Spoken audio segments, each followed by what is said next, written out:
కాకినాడలోనే అత్యంత తీవ్రమైన విషాదం జరిగింది.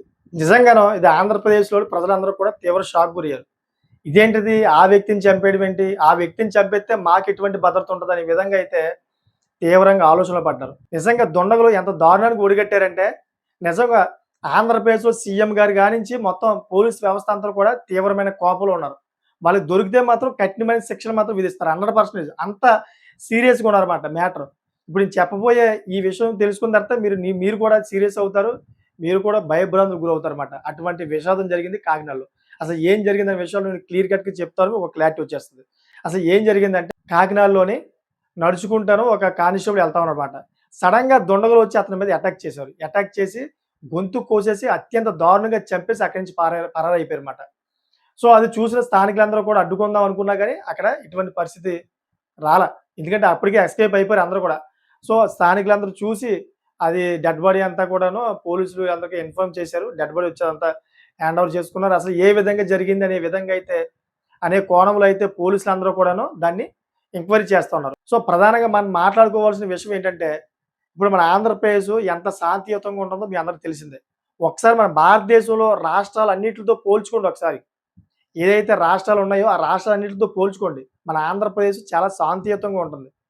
ఎందుకంటే మీరు తమిళనాడు చూసుకున్నా గాని, కర్ణాటక చూసుకున్నా గాని, అటు కేరళ చూసుకున్నా గాని, మన సౌత్ గురించి చెప్తున్నాడు. ఎక్కడ చూసుకున్నా గాని, సో అంతే కాకుండా యూపీ చూసుకున్నా గాని, ఇలాగ మన భారతదేశంలో అన్ని రాష్ట్రాలతో పోల్చుకుంటే మన ఆంధ్రప్రదేశ్ అనేది చాలా శాంతియుతంగా ఉంటుంది. సో ఇటువంటి శాంతియుత రాష్ట్రంలోని ఒక పోలీస్‌ని నడి రోడ్డు మీద చంపేసి దుండగులు ఎళ్ళిపోయారంటే, ప్రజలు నిజంగా షాక్ గురవుతున్నారన్నమాట. అంటే ఇంత దారుణానికి ఒరిగట్టడానికి కారణం ఏమిటి? నిజంగా ఆ కానిస్టేబుల్ ఏమైనా చేశాడా? లేకపోతే ఎందుకు ఇంత దారుణంగా చంపడానికి? అసలు ఎవరిని చూసుకొని, ఎవరి ధైర్యం చూసుకొని ఒక పోలీస్ మీద వీళ్ళు చెయ్యి వేశారు. పోలీస్‌ని చంపారని చెప్పేసి విధంగా అయితే ప్రజలందరూ కూడా షాక్ గురయ్యారు. నేను కూడా షాక్ గురయ్యాను నిజంగానే. ఎందుకంటే పోలీస్ అనే వ్యక్తి మీద చెయ్యి వేస్తే ఎంత నష్టం అవుతదో మీ అందరికీ తెలియాలి. ఎందుకంటే అవగాహన తెచ్చుకోవాలి. పోలీస్ మీద ఎప్పుడు కూడా మనం చెయ్యెయ్యకూడదు. పోలీసు అందరూ కూడా మనల్ని రక్షించే వ్యక్తులే గాని, ఆ వ్యక్తుల మీద మనం చెయ్యి వేసినా గాని, ఆ వ్యక్తులు డ్యూటీకి విధులకు ఆటంకం కలిగించినా గాని, తిరిగి మీ మీదే అది చట్టం ఎప్పుడు కూడా మీ మీదే శిక్షిస్తది. ఎందుకనుకున్నారు? పోలీసులు సమాజ శ్రేయస్సు కోసం పోలీసు వ్యవస్థ నిర్మించబడింది కాబట్టి, అటువంటి పోలీసు వ్యవస్థను మనం సపోర్ట్ చేయాలే గాని, డిస్కరేజ్ చేయకూడదు. అదేవిధంగా వాళ్ళ డ్యూటీలు డిస్టర్బ్ చేయకూడదు. అటువంటి దాన్ని ఇప్పుడు ఒక కానిస్టేబుల్ నడి రోడ్డు మీద వెళ్తున్న వ్యక్తిని ఈ విధంగా చంపేశారంటే నిజంగా చాలా బాధాకరమైన విషయం. దీని గురించి అయితే మొత్తం ఏపీలో ఈ తనిఖీలు చేపడతా ఉన్నారు. ఎక్కడ దొరుకుతాయి ఈ దుండగులు అని చెప్పేసి ఎంక్వైరీ చేస్తా ఉన్నారు. మరి ఒకవేళ దొరికితే మాత్రం 100% వాళ్ళకి కఠినమైన శిక్షలుంటాయి. దీంట్లో ఎటువంటి డౌటే లేదు.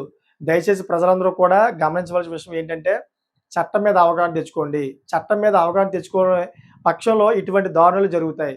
ఇప్పుడు ఆ పోలీసు చనిపోయాడు కరెక్టే. కానీ ఎవరైతే చంపేశారో వాళ్ళ కుటుంబాలు మొత్తం అంతా కూడా రోడ్డున పడతాయి. ఎందుకంటే ఒక పోలీసుని చంపడం అత్యంత దారుణమైన నేరం. మరి అటువంటి నేరం చేసిన ఈ దుండగులకి ఎవరైతే కుటుంబాలు ఉన్నాయో, ఆ కుటుంబాలన్నీ కూడా రోడ్డున పడతాయి కదా! వీళ్ళందరూ కూడా జైలుకి వెళ్తారు కదా! వీళ్ళందరూ కూడా నాన్ బెయిలబుల్ జైలుకి వెళ్లి వాళ్ళ కుటుంబాలను రోడ్డుకి లాగినట్టే కదా! సో, దయచేసి ఏదైనా అనిపిస్తే గనక మీకు అటువంటి విషయాల్లో మీకు ఆలోచన వస్తే గనక మీరు పోలీస్ స్టేషన్‌కి వెళ్లి మమ్మల్ని ఇలాగా ఇబ్బంది పెడుతున్నారని చెప్పేసి పోలీస్ స్టేషన్‌లో కంప్లెయింట్ ఇవ్వండి. అంతేగాని చంపే వరకెళ్తే మాత్రం మీరు ఎలాగా పోతారన్నమాట. మీ ఎనకాల ఉన్నటువంటి ఎవరైతే కుటుంబాలు ఉన్నాయో, ఆ కుటుంబాలందరూ కూడా రోడ్డున పడతాయి. వాళ్ళే కాదు మీ చుట్టాలు ఎవరైతే ఉన్నారో మీ చుట్టాలు కూడా ఎవరైనా ఈ హత్యకి ప్రేరేపిస్తే వాళ్ళందరూ కూడా రోడ్డున పడతారు. ఎందుకంటే చట్టం ఎవరిని వదలదు. తప్పు చేసిన వ్యక్తిని ఎవరిని కూడా చట్టం వదలదు.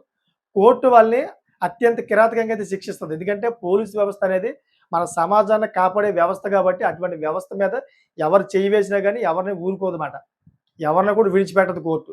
సో, దయచేసి ప్రతి ఒక్కరు కూడా చట్టాన్ని గౌరవించి, చట్టాన్ని కాపాడుకుందామని కోరుకుంటున్నాను. అదేవిధంగా ప్రతి పోలీస్ వ్యక్తిని కూడా మనం గౌరవించి, పోలీస్ వ్యక్తిని ప్రతి ఒక్కరు కూడా మనమే కాపాడుకోవాలి సమాజంలోని. చూసారు కదా! దీని మీద కామెంట్ చేయండి. మంచి కామెంట్ చేయండి. కామెంట్ చేయడం వల్ల ప్రతి ఒక్కరు కూడా చట్టం మీద అవగాహన కలుగుతుంది. అవగాహన కలిగేలా ఉండాలి. అటువంటి కామెంట్ చేస్తారని కోరుకుంటున్నాను. అదేవిధంగా ఇటువంటి లేటెస్ట్ ఇన్ఫర్మేషన్ కోసం నా ఛానెల్ సబ్స్క్రైబ్ చేసుకోండి. Thanks for watching friends.